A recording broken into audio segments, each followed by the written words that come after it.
बिस्मिल्लाहिर्रहमानिर्रहीम। अस्सलाम वालेकुम। साइंस लर्निंग इंस्टीट्यूट में खुशामदीद।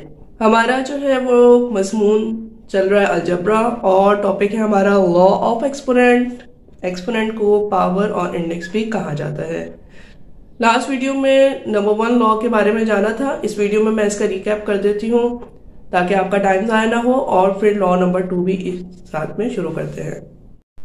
नाउ लॉ नंबर 1 और लॉ नंबर 2, अब इन दोनों में क्या डिफरेंसेस हैं ये आपको मैं यहीं पे ही बता देती हूँ। लॉ नंबर 1 जो है उसमें भी बेस सेम है, ठीक है। जब बेस सेम हो और पावर्स जो है वो चेंज हो, पावर्स समझे एक की पावर n है और एक की पावर m है, ठीक है, और बेस क्या है, सेम है। इसी तरह से लॉ नंबर 2 में भी आपने यही चीज समझनी है कि बेस आपकी सेम है और ये जो ऊपर नंबर्स हैं जिसको हम एक्सपोनेंट या इंडेक्स या पावर कहते हैं ये अलग है। ये तीनों एक ही चीज के नाम हैं। जो बेस के ऊपर जो नंबर लिखा जाता है ना उसको पावर, इंडेक्स या एक्सपोनेंट कहा जाता है, ठीक है।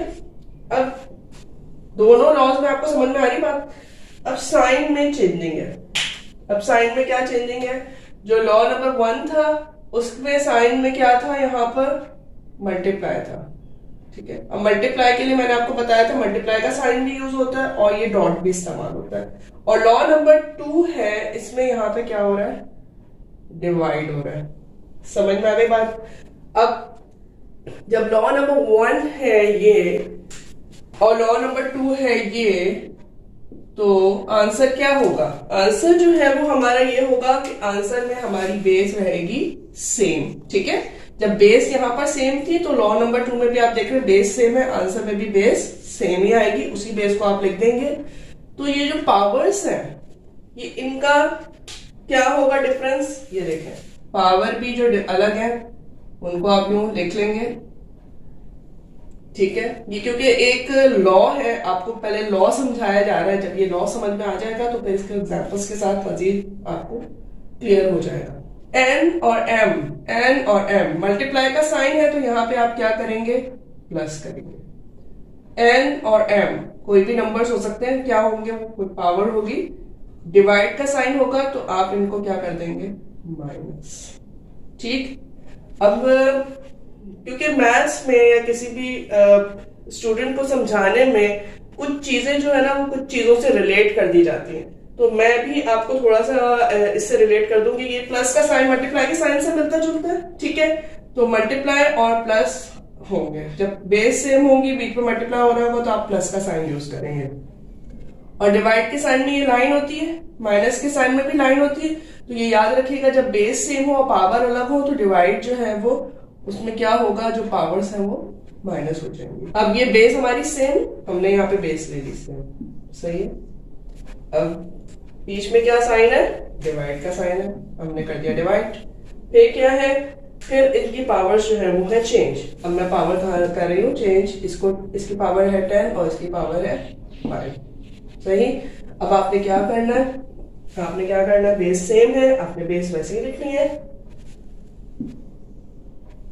हो रहा है क्या, ये डिवाइड, आपने ये पावर्स यहाँ पे लिख देनी है। डिवाइड हो रहा है, डिवाइड का साइन में ये माइनस का साइन आ रहा है, यहाँ पे माइनस हो जाएगा, सही। तो हमारा आंसर क्या आएगा, हमारा आंसर होगा बेस 3, 10 - 5 विल बी 5 और ये हमारा होगा आंसर। अगर आपको मजीद इसको डिस्क्रिप्शन में जाना है कि 3 बेस 5 का क्या आंसर होगा, नंबर में क्या आंसर होगा, तो इसको मजीद आप इसको आगे चल सकते हैं, इसको आप और क्लियरिटी के साथ देख सकते हैं। 3 है, 3 बेस 5 का मतलब है 3 को आपने 5 टाइम्स लिखना है।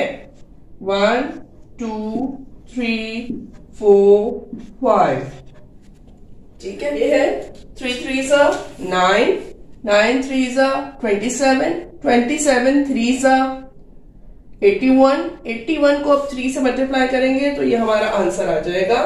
3 1s 3, 3 8s 24, ठीक है। ये कोई मेथड से मैंने आपको बताया है मल्टीप्लिकेशन। अगर आप ये मल्टीप्लिकेशन सीखना चाहते हैं तो इसकी भी एक वीडियो अलग से बनी हुई है कि क्विक मेथड से कैसे मल्टीप्लाई कर सकते हैं। उस मेथड को आप जानिएगा ताकि आपको मल्टीप्लाई करने में आसानी हो। तो मिलते हैं नेक्स्ट वीडियो में लॉ नंबर 3 के साथ। Stay tuned.